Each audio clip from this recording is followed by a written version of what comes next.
Salam kekasih Tuhan, bertemu kembali dengan saya pada pembacaan firman. Semoga Bapak Ibu sehat selalu dalam lindungan Tuhan. Sebelum membaca firman, kita berdoa terlebih dahulu. Dari manakah datangnya pertolongan kami? Pertolongan kami datang dari Tuhan yang menjadikan langit dan bumi. Sebagai penolong dalam kesesakan sangat terbukti. Urapi kami Allah Roh Kudus dengan seluruh pendengar yang mendengarkan firman. Terangi hati dan pikiran kami saat membaca firman ini. Kami mulai pembacaan firman hanya di dalam nama Tuhan Yesus yang maha dahsyat, maha mulia. Haleluya. Amin. Yeremia 41. Dalam bulan yang ketujuh datanglah Ismail bin Netanya bin Elisama, ia keturunan raja dan perwira tinggi raja, beserta 10 orang kepada Gedalia bin Ahikam di Mispa. Sementara mereka makan roti bersama-sama di Mispa, maka bangkitlah Ismail bin Netanya dengan ke-10 orang yang ada bersama-sama dia. Lalu mereka memukul mati Gedalia bin Ahikam bin Safan dengan pedang. Demikianlah Ismail membunuh dia yang telah diangkat Raja Babel atas negeri itu.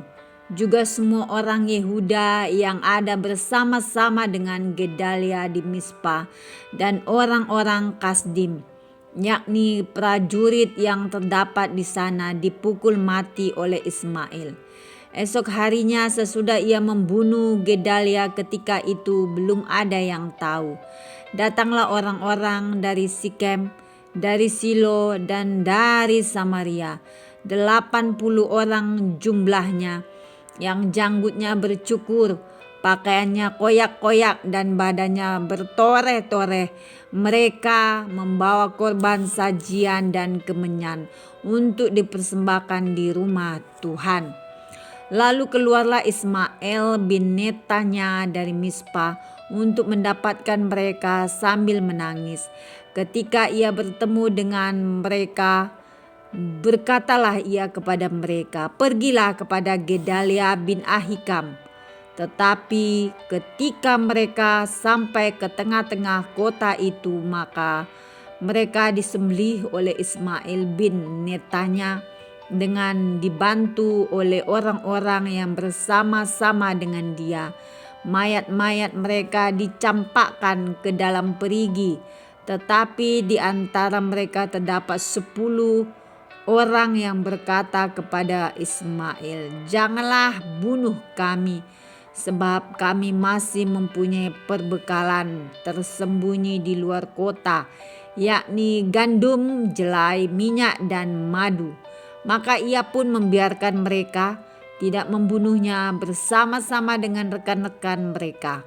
Adapun perigi kemana Ismail melemparkan segala mayat orang-orang yang dipukulnya mati itu adalah perigi besar yang telah dibuat oleh Raja Asa untuk menghadapi Baesa, Raja Israel. Itulah yang diisi Ismail bin Netanya dengan mayat orang-orang yang mati terbunuh itu.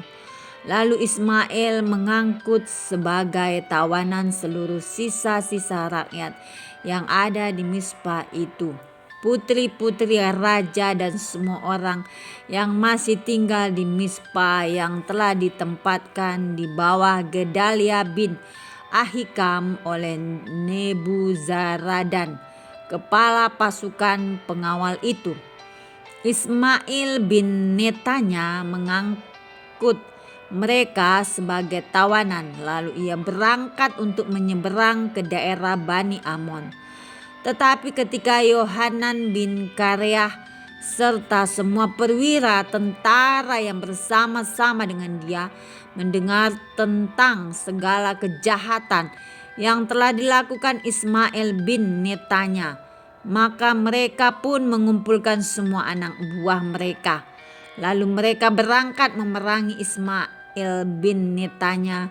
Mereka bertemu dengan dia di telaga yang di Gibeon. Ketika seluruh rakyat yang bersama-sama dengan Ismail melihat Yohanan bin Kareah serta semua perwira tentara yang bersama-sama dengan dia, maka bersukacitalah mereka. Semua orang yang diangkut sebagai tawanan oleh Ismail dari Mispa itu berbalik dan pergi mengikuti Yohanan bin Kareah. Tetapi Ismail bin Netanya beserta 8 orang terluput dari tangan Yohanan dan pergi ke daerah Bani Amon.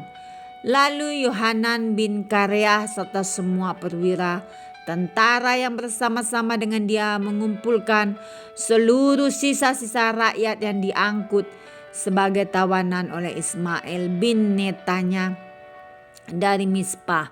Setelah ia memukul mati Gedalia bin Ahikam, yaitu laki-laki prajurit-prajurit perempuan, anak-anak, dan pegawai-pegawai istana yang dibawa kembali dari Gibeon. Kemudian mereka berjalan terus dan berhenti di tempat penginapan milik Kimham dekat Bethlehem dengan maksud berjalan terus menuju Mesir untuk mengelakkan orang-orang Kasdim yang ditakuti mereka. Oleh karena Ismail bin Netanya telah memukul mati Gedalia bin Ahikam yang telah diangkat Raja Babel atas negeri itu. Amin. Terpujilah Engkau Yesus, Juru Selamat pribadi kami. Kami bersyukur kami sudah mendengar dan memperdengarkan firman hari ini. Berkati para pendengar channel YouTube ini. Berikan kesehatan, rezeki, kekuatan iman yang baru dalam menjalani kehidupan hari ini. Kuasa darah Yesus membungkus kami untuk terus maju, membaca, merenungkan, serta melakukan firman-Mu. Terima kasih Tuhan. Biarlah Tuhan Yesus di dalam ketekunan kami memperoleh tahan uji, dan di dalam tahan uji ada pengharapan. Pengharapan di dalam Yesus tidak mengecewakan. Immanuel, haleluya. Amin.